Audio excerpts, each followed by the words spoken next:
to see Jon Gruden, even though it happened years ago,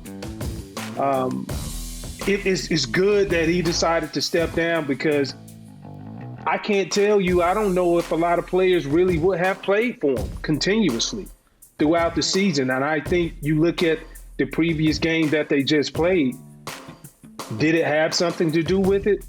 I'm willing to bet pretty much everything that I owned, I think it had something to do with it.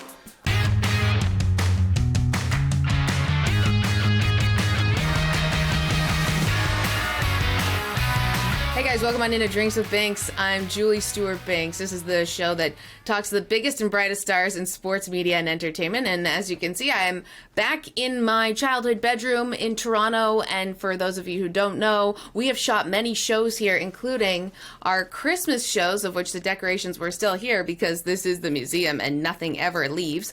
But now it is, of course, wow, oh my gosh, we have been in this pandemic's gone on a long time.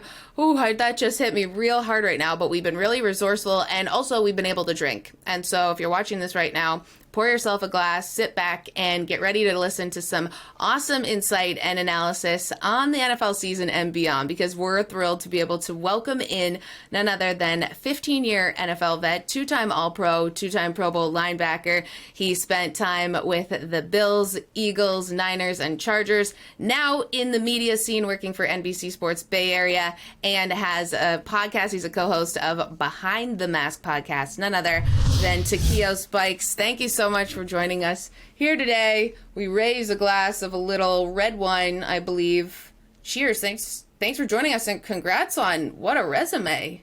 Well, you know what? It's I appreciate that, and therefore when we toast to good stuff like this, I gotta break out my awesome bottle of wine that T.O. sent me. Okay, T.O. 81, Terrell Owens. And we're about to pour. So we're going to have some drinks with Binks. Nice. Takeo, thanks so much for being on with us here today. Let's take a sip of this red. Tell us how it is. Cheers. Woo! Outstanding. With you and your career, Takeo. Let's go to Behind the Mask. I know that, this started as a collection of incredible photographs. You made it a book in 2017. Where did this idea come from, and what does it mean to you? It means a lot, obviously. It came from, I remember back in 2010, and I just finished my stint with the 49ers, and I signed a new 2-year deal with the San Diego Chargers, back then San Diego Chargers. And I remember being in that locker room after a game, and I didn't realize that after the game, we played the Raiders, and Norv Turner presented me a game ball because I was one of only 5 linebackers in the history of the game to ever have 200 starts. And I was like, I didn't know that. I thought they was messing with me at first. And they was like, nah, for real. And I was like, okay, then give me the game ball. But that's where it all started. And the more and more I thought about it, I was like, how can I sum up my career in print? And so from that aspect, I had in my mind, I said, when I get done, I'm going to come out with my book. But then I said, I want to make it more interesting because I'm a historian. I love if anything that captures my attention, I want to go deeper and see what's the root cause. And so for me, that's where it really all started. And I said, I want to put together a book that's going to highlight some of the other great linebackers that played the game. And I want to capture what made them great and what trials and tribulations did they go through. And so for 2 years, I went around on the road and I interviewed some of the greatest linebackers that played the game. Mike Singletary. I think about Harry Carson, Ted Hendricks, God rest his soul, Kevin Green, Chuck McNair.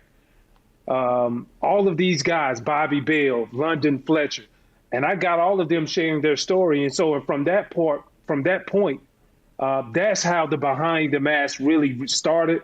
And now I've grown it into my own podcast. Now I got my own BTM media company, got the hat right here. We're promoting it all day, all day. when you have this podcast now, what's it been like being on the other side of the microphone? And what things have surprised you about sort of being on the media side versus being a player? Well, what has been the most surprising thing? I don't think nothing has really been surprising, but I really can tell when guys are holding back because I have plenty of guys on my podcast and I can tell like, they'll get on Ice Spikes. What are you going to ask me? And I'm like, nah, it doesn't matter. You just need to tell the truth. And that's what everybody wants to hear. You think that they're worried about what they will say and that could get them in trouble? We share our stories so much with other people that they now become the author of the story. And that's where you see a lot of athletes are really skeptical and they're very hesitant. And so that was part of the reason why I created my podcast, because it was like, listen, like is your story. Your journey is your journey. Your story is your story. Only thing I'm doing is giving you a platform to be able to share it with my followers. So that's the biggest thing. Wow, that's an interesting point of view on that, because it does become everyone else's once it is public. It's kind of like releasing music or artwork. Once it's out there in the public, it's sort of everyone has the ability to tell it or for it to be theirs. Thank you very much for answering that question in real time as we just crack open some wine here on the show. And we have a whole lot more to get to with Takeo Spikes, including his takes on the biggest stories in the NFL and beyond. So don't go anywhere, guys. This is Drinks with Binks.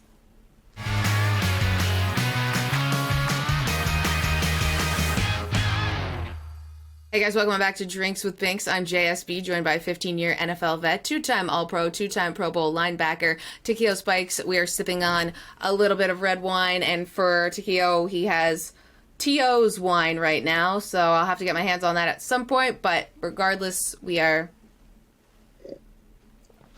having some booze. Yes. And what better way to discuss a plethora of football stories going on in the world right now than over a glass of wine, including the biggest news of the day and of this week, and we are recording this on a Wednesday, is the fact that Las Vegas Raiders head coach Jon Gruden resigned over racist, misogynist, homophobic comments that were found within hundreds of emails during his time at ESPN and beyond. And, many of these were denouncing women as referees and officials, as, his tolerance for national anthem protests and drafting openly gay players. What do you think about what has come to light about Jon Gruden? I think of listen, I truly think of what I was told as a kid. What you do in private will be displayed in public at some point, and you just never do know when it's going to happen. And so what do I think about it? To be completely honest with you, I really don't have, it really doesn't move me. It doesn't move me in the inside simply because it's real. Racism is real. Prejudice is real. And I think what this goes to show you, regardless of whatever position that you hold, people are who they are. And I would like to sit up here in front of you and say it's disappointing, but I mean, me being a black man, and I'm just speaking from the racist side, nothing is surprising. Nothing is surprising. And I would like to think that the world had an opportunity, or even to narrow it down, the U.S. had an opportunity to really see that, racism is real. As much as it makes people feel uncomfortable to talk about, it's real. And it's an uphill battle every day. And, the sad part is I feel for the players inside of that locker room, right, especially the black athletes. I feel for Carl Nassib. He was the first openly gay person to come out during the season, during the off season. And so when I see that and you see what we went through, not only as a country, not only as a organization, meaning the NFL, but as a country over the past year and a half, George Floyd, and you see the NFL players pretty much stood up to the NFL league office and put out a video and forced them to back them and say, these are the initiatives that we want. And the league signed on saying, this is what we're all about. We believe in diversity and inclusion. Nobody is excluded. And to see Jon Gruden, even though it happened years ago, it's good that he decided to step down, because I can't tell you, I don't know if a lot of players really would have played for him continuously throughout the season. And I think you look at the previous game that they just played, did it have something to do with it? I'm willing to bet pretty much everything that I owned, I think it had something to do with it. I do believe it takes a certain level of personal pride to go out and play. But to have a hypocrite, I think the level of hypocrisy that he stood up in front of that microphone after the game and tried to dethrone it, or tried to say, well, I'm done talking about it. I don't want to, I kind of addressed it and I'm not a racist. Nah, bro, that ain't for you to decide. You started, you opened up this can of worms, and we're going to finish with you when we want to finish with you. And so I think it shows a higher level of privilege. I think it shows a higher level of entitlement. And it worked out the way it was supposed to work out. When you look at an incident like this, and I mean, it was completely disgusting seeing some of the stuff come to light, does it feel as though it has happened in a vacuum? Like it's just what Jon Gruden and his inner circle are talking about? Or do you feel as though this is part of a bigger problem with some of the people running this league? I mean, it's a bigger problem. And I'm not going to, it's a micro, it's, let me see the best way to say this. It's a smaller problem, microcosm of what we deal with as far as society as a whole. And of course, whenever you're in professional sport, if you do anything wrong, oh, you're going to be held to the highest standard. But it's a problem. And like I said, like when you see guys inside of the locker room, like it ain't about that. The slogan for the NFL, football is family. And a lot of guys live that creed. Why? It ain't like a typical 9 to 5 to where you go every day and you clock out and it's like, all right, I'll holler at you. Man, you spend more time. You spend more time with the guys inside of that locker room than you do with your own families. And I'm talking about even on Saturdays and on the weekend. And so guys, I know from the guys that I played with, we take that to heart. And so I truly believe, and I've always said this, Julie, it's only 3 things in life that brings people together, regardless of race, creed, religion: food, sport, and music. And we're talking about sport right now. And I've always felt like when you look at those 3 in particular sport, I felt like that was one thing that it was off limits. It's kind of like the code of war. It's certain things you just don't do. You can bomb us, but you don't bomb us over here.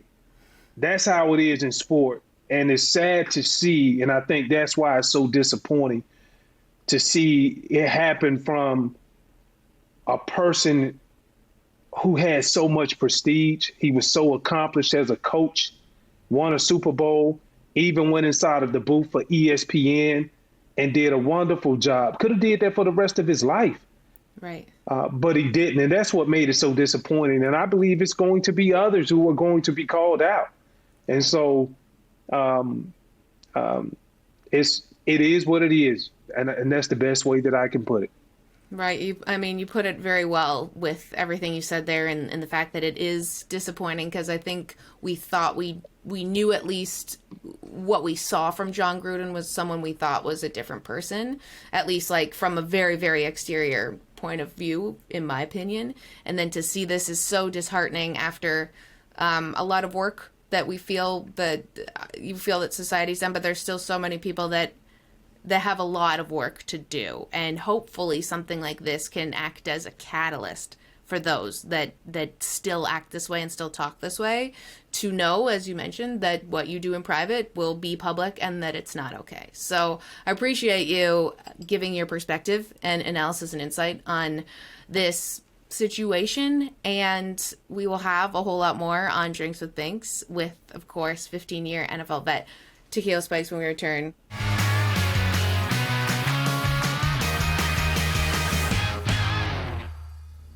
Welcome on back to Drinks with Binks. I'm JSB, joined by Takeo Spikes, and we have been talking some football stories off the field, now on the field.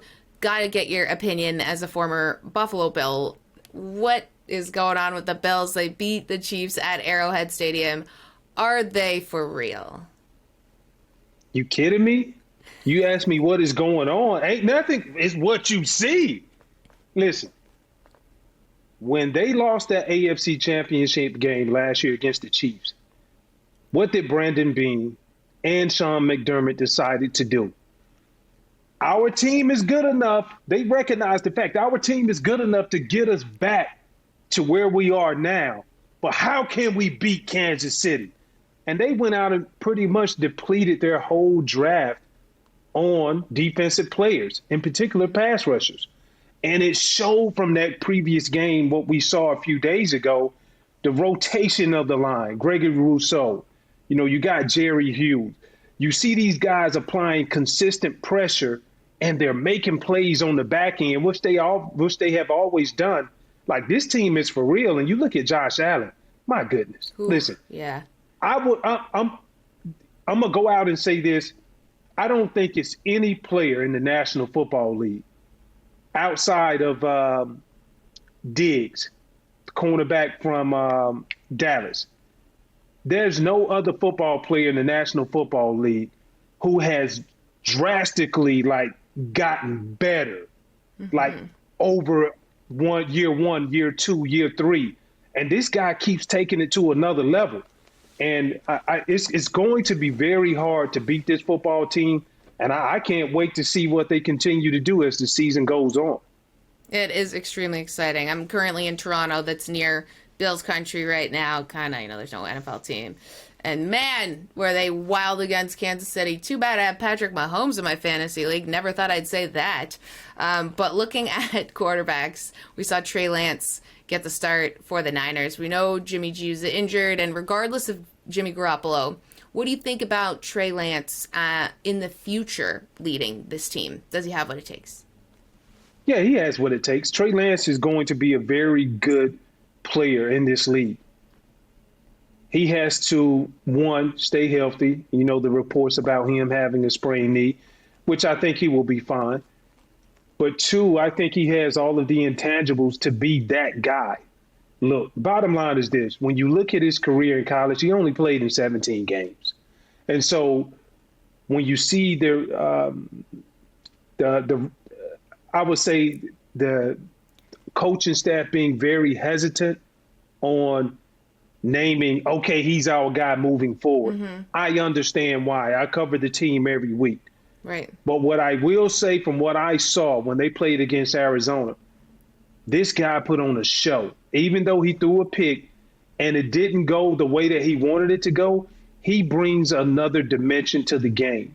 Defensively, guys can't account for what he's going to do. And he's just getting started up. Keep in mind, I remember watching that game, and that was just a small sample size of a template of game plan that he went out there to execute.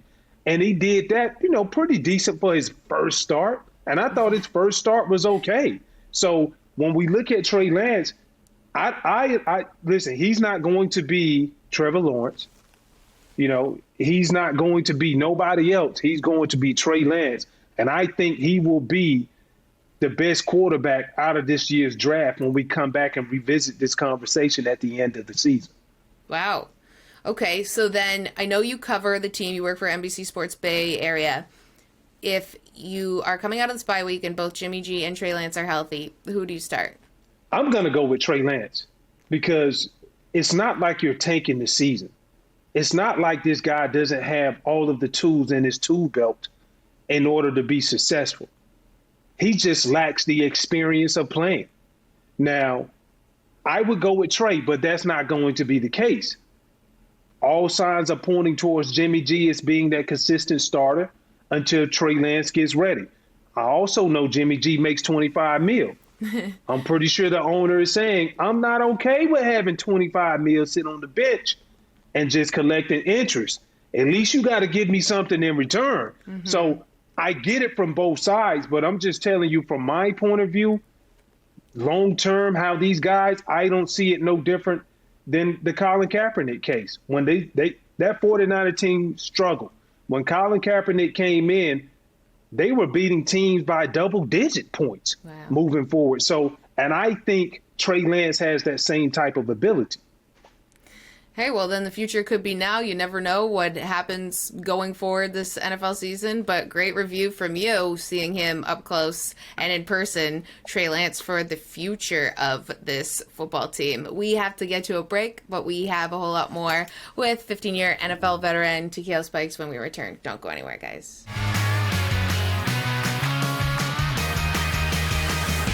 Well, guys, we've had an awesome time drinking and banking with Takeo Spikes. And Takeo, can you tell us, what do you got going on next that we can follow you? Well, I have a lot going on. I feel like I'm a very interesting guy. So with that being said, okay, you can follow me on social media at Takeo Spikes 51. Now, we were talking about Behind the Mask podcast. You can follow me on there as well at the BTM podcast. We're also on YouTube. You really will get a treat on that because we have some of the best players, athletes, people of status that come on the show, and we talk about a wide range of topics, going all the way from fatherhood, relationships, business ventures, social issues, last but not least, which is everybody's favorite, the untold personal stories. Okay, so you can follow me at the BTM podcast. I also have a book that started all of this madness.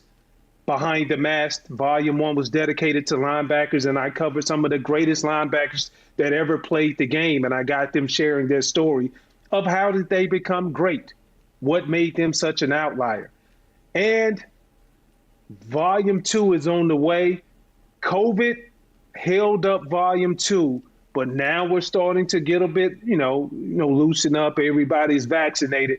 So now be on the lookout for Volume 2. I'll make sure I, make a big announcement about that. But outside of that, that's all what I'm doing. And I appreciate the opportunity and time to be able to sit here and throw back my dog wine, T.O., Terrell Owens.